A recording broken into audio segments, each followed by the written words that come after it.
Once upon a time, on a moonless night, in a desolate village shrouded in thick mist, there was a legend that sent shivers down every spine.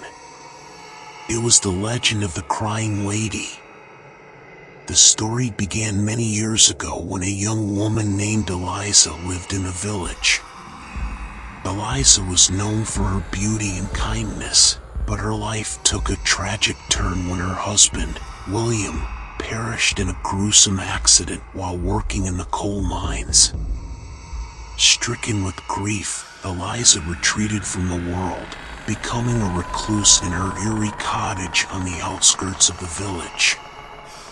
She rarely ventured outside, except during the darkest hours of the night when she would walk to the edge of the village, her mournful cries echoing through the stillness.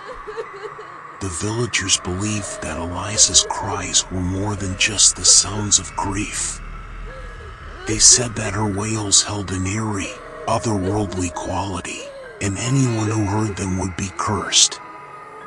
To protect themselves, they locked their doors and windows tightly, never daring to venture out after nightfall.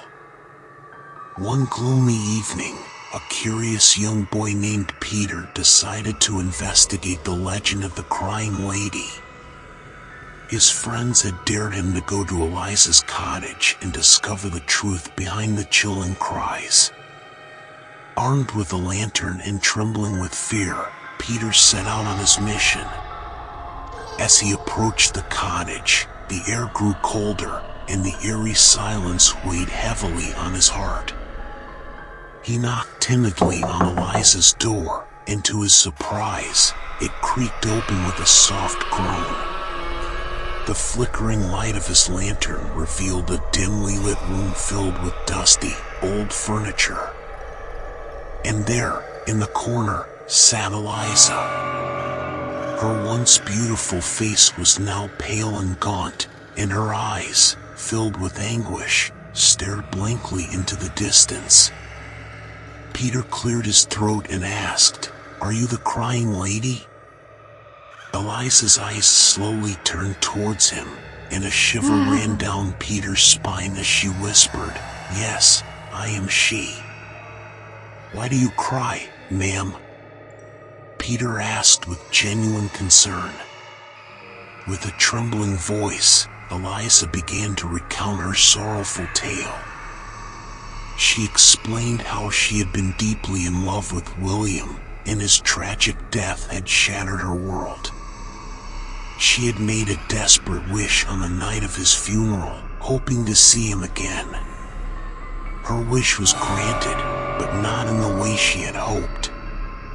Now, she was cursed to wander the night, crying for her lost love, unable to rest until she found his soul. She implored Peter to help her, to put her tormented soul to rest. Peter, touched by her story, agreed to help. Together, they embarked on a journey to the old coal mines where William had met his untimely end. The mines were treacherous, filled with darkness and the echoes of tragedy. As they descended into the depths, Eliza's cries grew louder and more desperate. Finally, they reached a hidden chamber deep within the mine.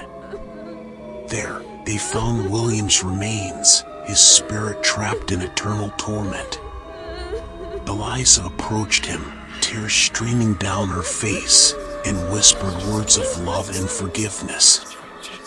As she did, a gentle light enveloped them both, and the cries of the crying lady faded into the silence of the mines. Peter emerged from the mine, his lantern no longer needed to light his way. The villagers, who had been listening in fear, saw a miraculous change in the night. The air felt warmer, and the mist began to dissipate.